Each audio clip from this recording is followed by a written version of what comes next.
Ciao, I'm Christopher Stewart. Agents. I want to talk about agents, but I want to talk to agents as well, and I want to talk to actors going into the industry. And this isn't necessarily a rant. I'm not angry. I want to bring things more from the perspective of what's happened, what could be better. Okay? Let me start off by saying, here you are. Okay? Think you're me. You have a huge resume. You know getting an agent isn't that hard. Okay? But you're curious as to just how hard it is. Let's say you were just a film student out of college with nothing on your resume except maybe a college name, Juilliard or something like that. How difficult would it be for you to get an agent? So you make up a resume that only has a few things on it, and you send it out.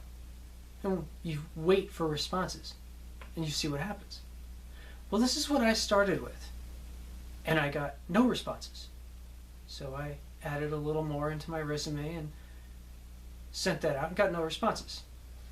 So I then sent out my complete entire resume, stem to stern, over 300 films, awards, starring roles, extra roles, you name it, etc., so on and so forth. I finally get a few responses. Well, let's see. There's my all-time favorite rejection slip. Everybody has one of those, right? Mine is, "We don't represent stunt peoples." Wow. I never knew I was a peoples. I guess that's Beverly Hills for you. Oh, wow. Hey, Beverly Hills. Hey, Brooklyn born. Ooh, I'm a peoples. Yeah, whatever.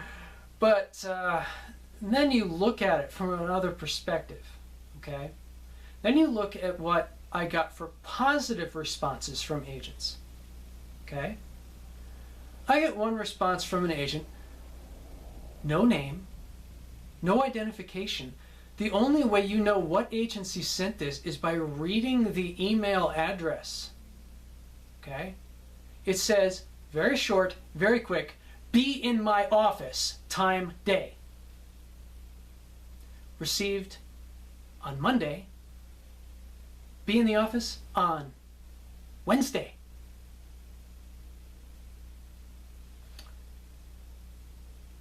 Now, I received a number of replies like this. Some were rude, some were polite, but in all cases, whether they were in between, rude, polite, whatever, it was a, "I want you for an interview, but I want you in an interview in less than 7 days."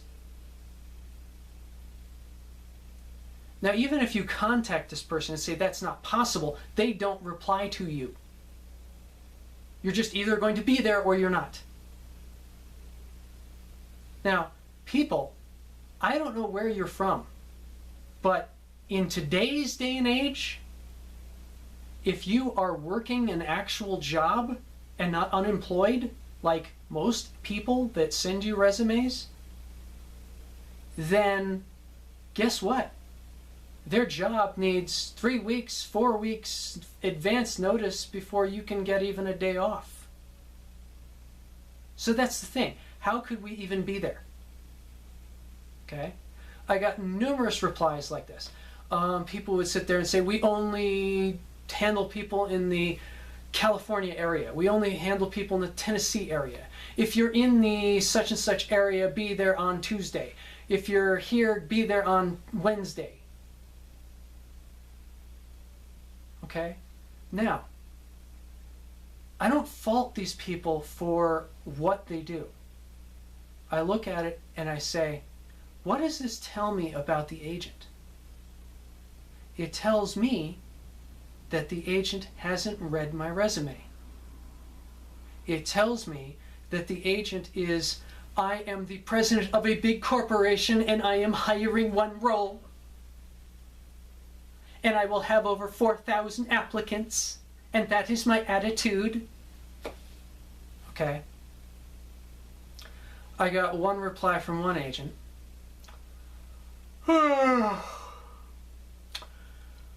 "Thank you for contacting our agency. send us a demo reel with a monologue and a commercial. Questions or comments, not sure what to do, contact, or feel free to contact me. How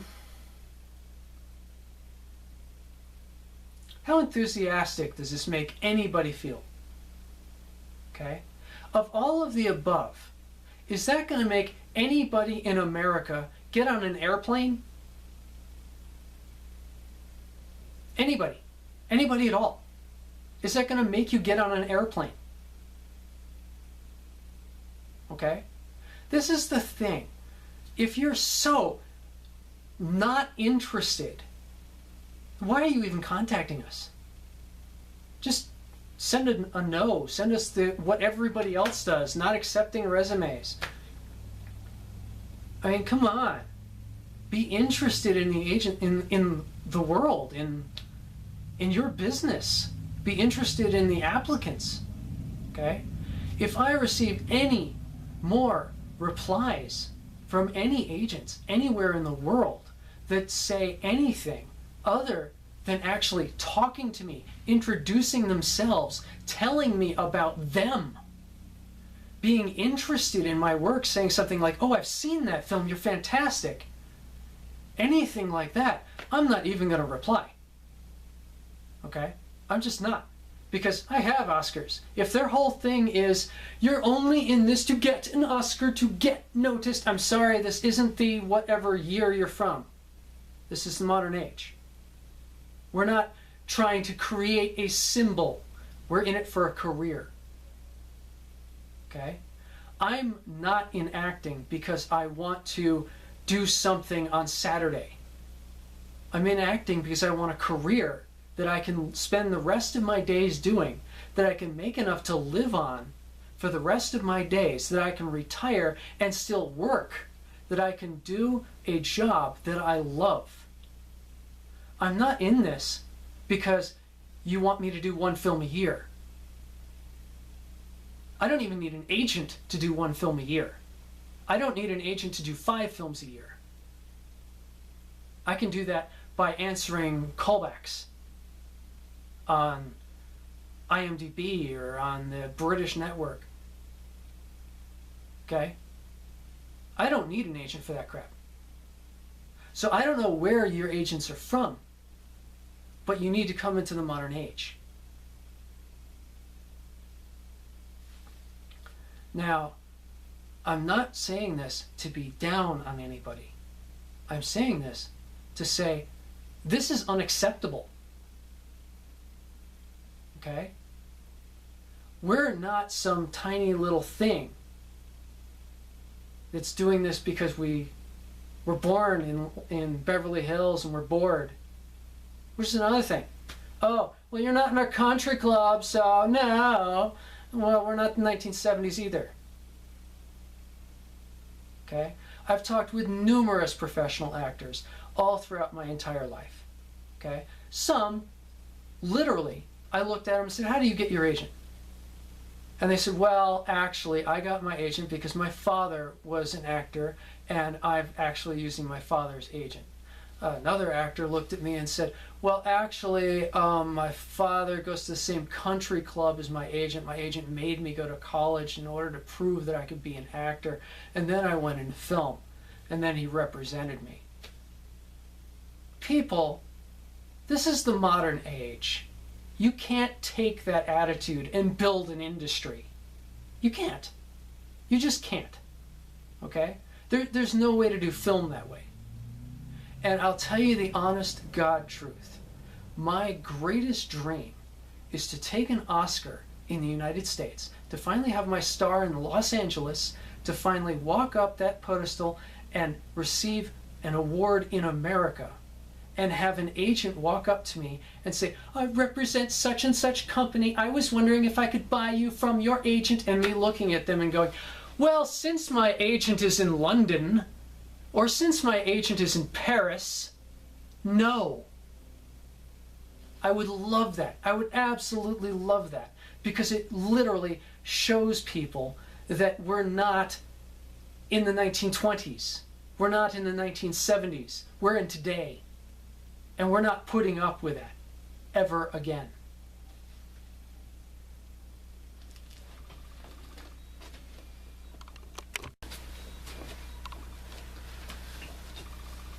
I'm sorry, I wanted to add this, and I don't have much in the way of video editing. Why is all this important? I'll tell you. Because what does all of these responses, what does any response an agent say to me, what does it tell me about that particular agent from first impression, from the way they write their acceptance letter? What does it tell me on first impression about that agent? It tells me this. It tells me on first impression that if that agent actually represented me, and that agent got a phone call from Dario Argento in Italy, they would scream at him and hang up the phone. And I would never even know it happened. If I was represented by that agent and Tom Cruise walked in through the front door of that agent's office, looked at him and said, "Where's Chris? I need him for a part in Mission Impossible, insert number here." That agent would scream at him and kick him out of his office. And I can tell that on first impression. And I'm not going to allow that to happen. I will stop that before it does. I guarantee you. I was in an airplane with Val and Tom. Val's plane was being refueled in a refueling stop. And I looked at them both and I said, I don't want to say something bad to the two of you, but I have to say this. And they looked at me. And I said, Val, how much money did you just spend on plane fuel? They said, well, I really don't think about that too much. Why? And I said, Tom, how much have you spent on travel expenses, plane fuel, gasoline, hotels, restaurants? And he says, well, I really don't think about that much either. Why? And I said, the two of you have been traveling all over America, talking to agents just to have the agent scream at you, just to have the agent throw your resume in your face and say you're a piece of shit. You're spending millions just so that an agent can insult you. And you're not getting anywhere in the industry. And they said, well, it's wrong. You're right. It is wrong. But what can we do about it? You know, I mean, we have to. I mean, if we want to be actors, we have to. And I said, but the average Joe on the street who just graduated a college can't afford to do what you guys are doing. How would they manage in the industry? How would they get anywhere in the industry? That's terrible. And they said, you're absolutely right. It is. We usually don't talk about it. We usually don't think about it because there isn't anything we can do about it. Well, I'm going to look at you today and say, in 1986, there was nothing we could do about it. Agents? Agents. It's the year 2016, 2017, 20 whatever.